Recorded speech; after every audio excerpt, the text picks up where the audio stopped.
देवभूमि हिमाचल प्रदेश में कई ऐसे मंदिर हैं जिनकी कहानियों के बारे में और रहस्यों के बारे में शायद ही आप जानते होंगे।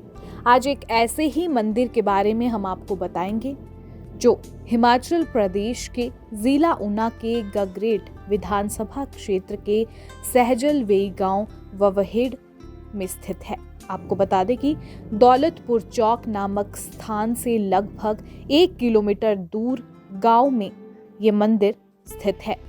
यहाँ अति प्राचीन शमशान घाट भी हुआ करता था। पुराने बुजुर्गों और जानकारों द्वारा यहाँ पर एक तालाब भी हुआ करता था।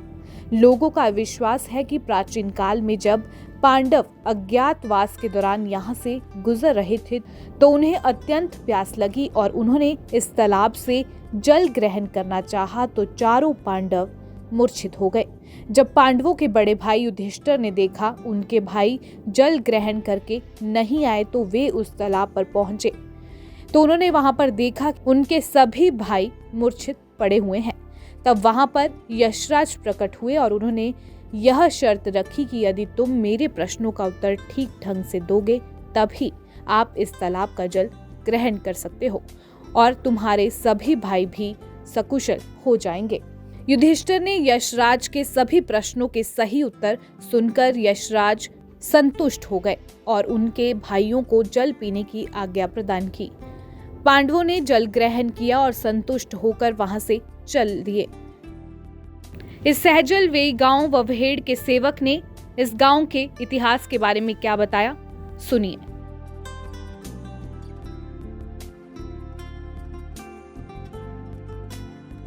बोलियो मैनू सेक लगता है, इन्हों थोड़ा परे ले जाओ। तो उस वक्त उन्होंने सोचा कि ये कोई नॉर्मली होंगे तो उन्होंने बाबा जी को अपशब्द बोले और भला बुरा बोला। तो बाबा जी ने बोला अच्छा फिर जा ले आई जा, तो फूकी जा। फिर जब वो उनके घर में गए तो एक और डेड बॉडी गिर गई हुई थी, तो वो पुरानी वाली जली नहीं थी।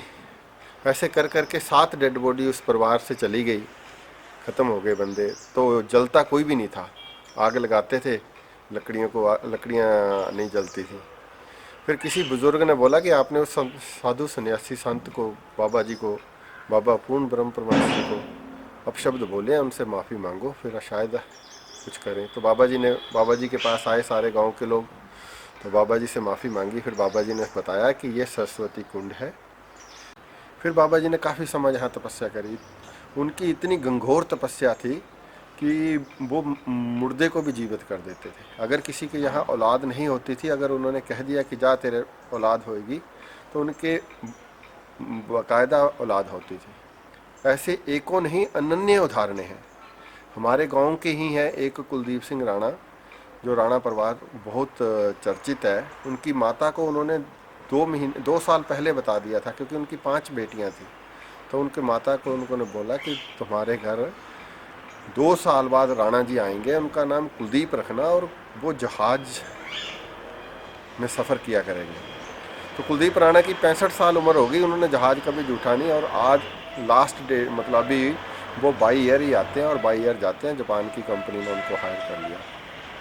तो ऐसे और भी कई इनकी उदाहरणें थी, जैसे मतलब जी किसी की औलाद नहीं होती थी तो उनको औलाद हुई। फिर इस चीज़ों से खुश होके जिसके औलाद हुई उन्होंने बाबा जी को कुछ भूमि दान दिया या जहाँ कुछ आके सेवा करी। ऐसे कर करके बाबा जी ने काफ़ी समय तपस्या करी। जब बाबा जी ने अपनी देह त्यागनी थी तो 6 महीने पहले बता दिया था कि मैंने इतनी तारीख को इतने बजे अपनी देह त्याग देनी है, तो मेरे लिए ये इस भवन का निर्माण करो।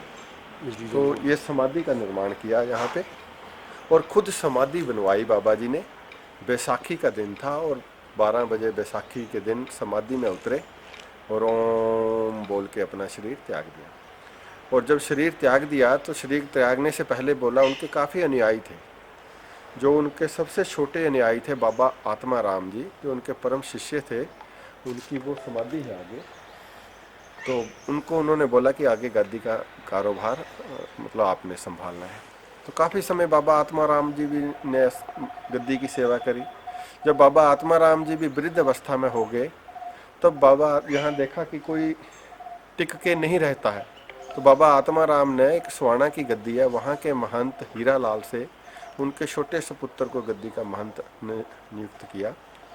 और अपने रहते ही उनको यहाँ पे गद्दी पे कार्यभार संभालने की वो दी।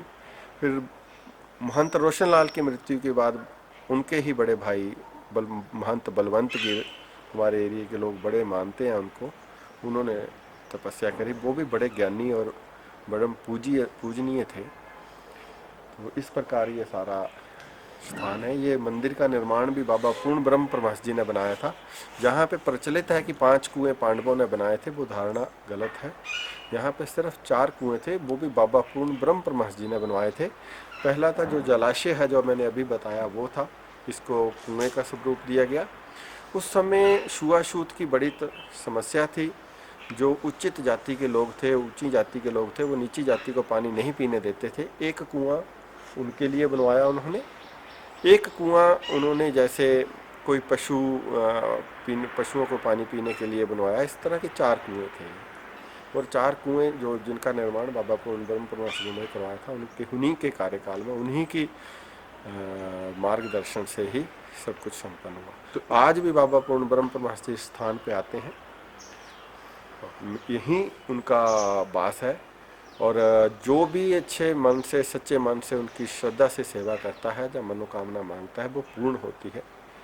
मतलब उन्होंने एक बार किसी सेवक के मुंह से भी मैंने सुना था कि मैं रात को आता हूँ और मेरे को जल पीने के लिए रखो। तो मेरी दादी से उन्होंने जल रखने के लिए कहा गया, और जल जिस चीज़ में रखने के लिए कहा गया वो एक उनकी कोई 200 साल पुराना बर्तन था मिट्टी का, उसमें रखने के लिए कहा, जो कि उन्होंने बता दिया कि फलानी जगह पे रखा हुआ है। वो वहाँ पर जब वहाँ पे ढूंढा तो वहाँ तमोड़ियों के काफ़ी खक्खर थे, पर वहाँ पे वो बर्तन पाया गया। आज भी बाबा जी के लिए जल रखा जाता है जहाँ पे। 2 टाइम बाबा पूर्ण ब्रह्म परमहंस जी की वही 150 साल पुरानी आरती जो है उसका उच्चारण किया जाता है, सुबह सूर्योदय से और शाम को सूर्यास्त के समय। हुशियारपुर के घंटा घर है, घंटा घर का कोई हलवाई था, उसकी औलाद नहीं थी।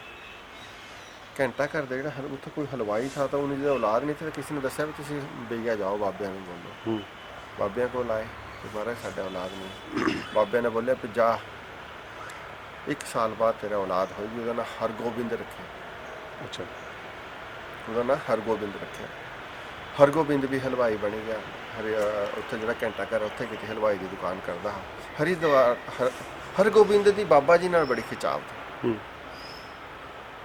हरगोबिंद के सुपने च बाबा जी आए और उन्होंने दसिया कि राजस्थान विच एक जगह है, उत्थे 8 फुट थल्ले जमीन च कान्हा जी की मूर्ति दबोई हुई, वो मूर्ति लियाओ, कड्ढी गए तो उसका मंदिर बनाओ। हुण हरगोबिंद बेचारा गरीब आदमी, वो राजस्थान कित्थे जाए।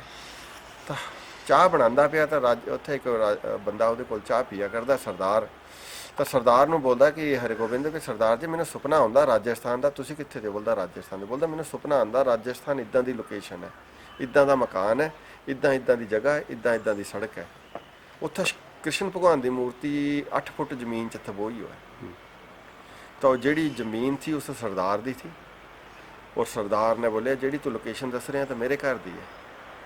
फिर जिसला उन्होंने वो लोकेशन पर गए, 8 फुट थल्ले वो जिहड़ी जगह दसी उन्होंने, जिहड़ी सुपने च आंदी थी, तो वो जिसला पुट्टी, तो पुट्टण के बाद मूर्ति मिली, कृष्ण जी की मूर्ति मिली। और अज कृष्ण जी का मंदिर भी उन्होंने उत्थे बनाया किते उस जगह। दैनिक सवेरा टीवी के लिए गगरेट से सुखविंदर की रिपोर्ट।